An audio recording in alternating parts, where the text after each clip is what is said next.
Hai semuanya, ketemu lagi bareng Mihu di sini. Oh iya, kali ini Mihu akan membawakan alur cerita dari film Donghua yang berjudul Battle Through the Heaven. Mihu mengingatkan sekali lagi ya bahwa konten ini full spoiler.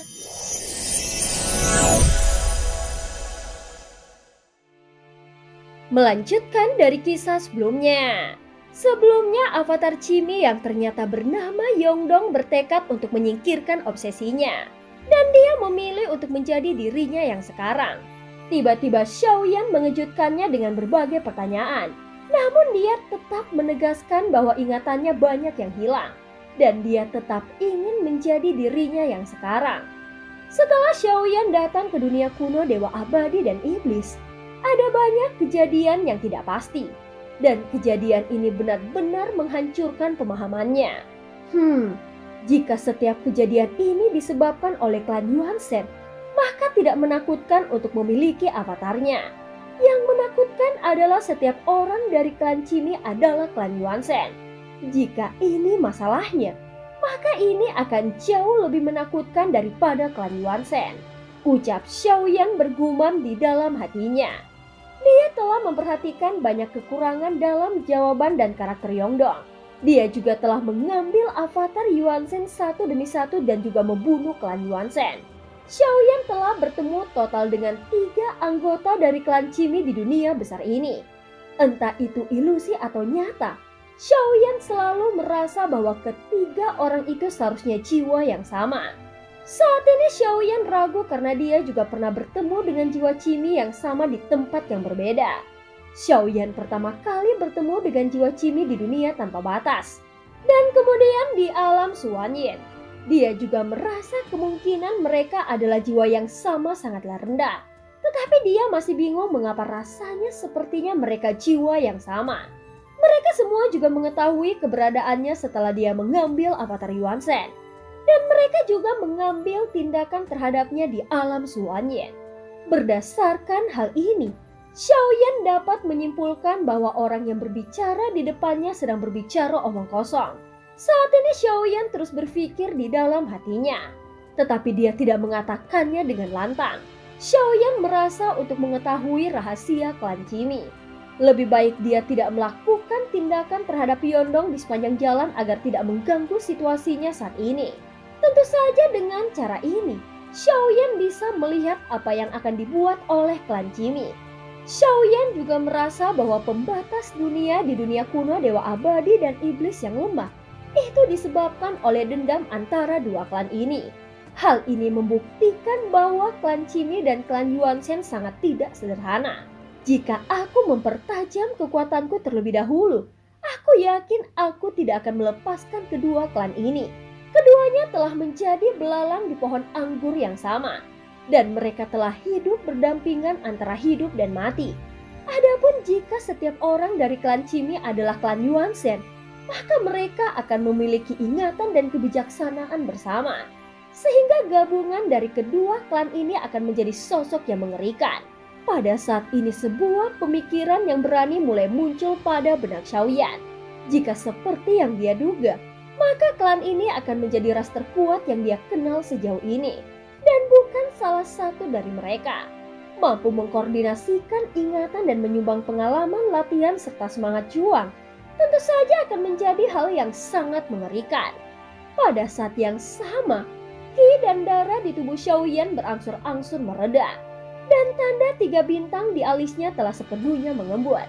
Jika ditambahkan dengan avatar Yuan Shen bintang 8, maka Xiaoyan akan memiliki tubuh keabadian fisik bintang 9. Adapun teknik fusi yang disebutkan oleh Yongdong sebelumnya, meskipun Xiaoyan memiliki beberapa keraguan, namun dia masih tertarik pada teknik itu. Jika mampu memadukan tubuh asli dengan avatar, maka dapat membantu kekuatan Xiaoyan meningkat lebih cepat. Hanya saja teknik sekuat itu telah menjadi teknik terlarang di dunia besar. Dan pasti ada beberapa efek samping yang aneh atau tak tertahankan dari teknik fusi ini. Daripada memikirkan hal ini, Xiaoyan seharusnya fokus pada situasinya saat ini terlebih dahulu. Apalagi sebelumnya Xiaoyan masih membutuhkan bantuan Yuyan untuk mengalahkan penguasa Istana Wu. Dan hanya masalah waktu untuk kebangkitan kembali penguasa Istana Wu. Sebelumnya dia menyerahkan token reruntuhan kuno kepada Zonggu. Tetapi sekarang, setelah segelnya ada 3, Xiaoyan segera mengambil token reruntuhan itu untuk menghindari kecelakaan di masa depan. Saat melihat Xiaoyan menyimpan token reruntuhan kuno itu, mata Zonggu sedikit melonjak. Sepertinya dia merasa lebih aman dengan token ada di tangannya. Tetapi setelah Xiaoyan menyimpannya, Zonggu tidak berani berkata apa-apa lagi dan matanya hanya bisa menunjukkan sedikit kekecewaan. Hei, jangan khawatir. Aku akan memberimu keberuntungan sebelum aku pergi. Ucap Xiaoyan masih tahu cara memenangkan hatinya. Apalagi jika bukan karena Zonggu, Xiaoyan tidak mungkin akan mencapai titik ini begitu cepat. Namun di sepanjang perjalanan mereka, Zonggu mendapatkan banyak keberuntungan dan ini bisa dikatakan sebagai sebab akibat yang saling menguntungkan. Ketika mendengar kata-kata Xiaoyan, mata Zonggu tiba-tiba dipenuhi dengan keterkejutan. Dan dia segera mengangguk ke arah Xiaoyan sambil menangkupkan tinjunya. Sekarang dia baru pada level langkah ketiga. Setelah mengikuti Xiaoyan, dia dan beberapa orang lainnya telah melihat pertempuran di sepanjang jalan. Dan pertempuran itu di luar pengetahuan mereka. Sehingga itu cukup membangkitkan semangatnya untuk bisa menerobos. Terima kasih senior. Ucap Xiaoyan juga sebenarnya memiliki kesan yang baik terhadap Jin Dongming. Meskipun dia tidak banyak berbicara di sepanjang pertempuran, namun dia bahkan lebih sering menyerbu sebagai pemimpin. Hanya saja dalam keadaan hibernasi ini, berkah yang bisa diberikan Xiaoyan sangatlah terbatas. Namun jika ada kesempatan di kemudian hari, Xiaoyan berencana akan memberikan beberapa hal yang sesuai dengan kemampuannya. Faktanya Jin Dongming dan yang lainnya tidak memiliki keluhan terhadap Xiaoyan. Sebenarnya pertarungan yang terjadi di sepanjang jalan merupakan pengalaman yang baik bagi diri mereka sendiri. Apalagi karena dia juga sudah terlalu lama stagnan dan belum bisa menerobos ke langkah ketujuh. Namun setelah menyaksikan latihan Xiaoyan, itu memberinya banyak inspirasi. Meskipun Jin Dongming telah mengamati Xiaoyan dengan cermat, seringkali dia tidak dapat memahami Xiaoyan sama sekali. Dan dia bahkan tidak tahu bagaimana Xiaoyan melakukannya. Pada akhirnya Jin Dongming dengan jelas memahami kesenjangan antara dirinya dan Xiaoyan. Perbedaan mereka tidak hanya dari segi kekuatan, tetapi yang lebih penting adalah keberuntungan Xiaoyan berada di luar imajinasinya. Terlebih lagi saat dia menyaksikan penampilan Yuyan yang membantunya saat pertarungan melawan penguasa Istana Wu. Meskipun Xiaoyan bukan keabadian para dewa, namun dia memiliki kartu truf untuk melawan keabadian para dewa. Tentu saja hal ini sangat mengejutkannya, sehingga dia beranggapan bahwa tidak peduli seberapa beruntungnya Xiaoyan, siapa saja yang mengikutinya pasti akan mendapatkan pengalaman dan pengetahuan yang cukup. Pada saat ini klan Yuanzhen perlahan-lahan menyeret kota itu menjauh. Xiaoyan perlahan berdiri dan melihat ke arah kota. Jika sumsum klan Yuanzhen itu nyata, maka itu artinya ada hal yang nyata di sini dan kemungkinan ada sesuatu yang bisa diwariskan. Saat tubuh Xiaoyan bergerak, Zonggu dan yang lainnya mengikuti dari dekat dan mereka segera menuju ke arah kota Istana Wu. Adapun kota yang sebelumnya telah hancur, dampak pertarungan Xiaoyan dan penguasa Istana Wu telah dipulihkan sepenuhnya.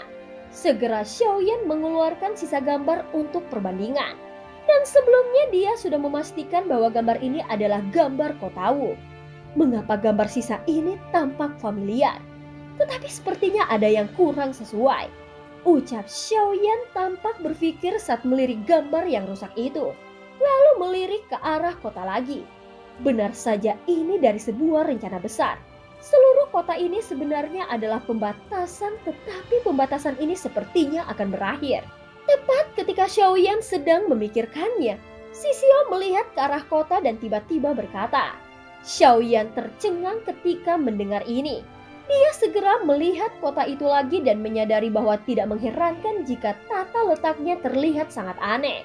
Tidak peduli apa batasannya, pasti ada aturan pada pembatasnya. Alasan mengapa kota ini terlihat begitu terorganisir adalah karena itu terlihat familiar. Dan kota itu sendiri merupakan pembatasan yang sangat besar. Hanya saja tampilannya akan berbeda. jika pembatasannya dihilangkan sebelum kadaluarsa atau terpicu, sehingga kota ini selalu disembunyikan. Saat ini Xiaoyan masih menyegel tahanan roh di dalam pagoda emas. Jika dia mengeluarkan tahanan roh, maka apapun batasannya, tahanan roh hanya perlu satu pandangan untuk menghancurkannya. Jangan ada yang bertindak. Tunggu aku di sini, ucap Xiaoyan memperingatkan yang lainnya. Dan kemudian sosoknya segera memasuki kota Wu. Meskipun Xiaoyan tidak mengerti banyak tentang pembatasan tersebut, tetapi dia mengetahui sedikit setelah melihat tahanan roh menghancurkan pembatasan berkali-kali. Jadi Xiaoyan agak terinspirasi olehnya. Dia berpikir bahwa gambar sisa ini seharusnya menjadi cara untuk menghancurkan pembatasnya. Dan film pun berakhir. Terima kasih udah dengerin Mihu dari awal sampai akhir ya. Sampai jumpa.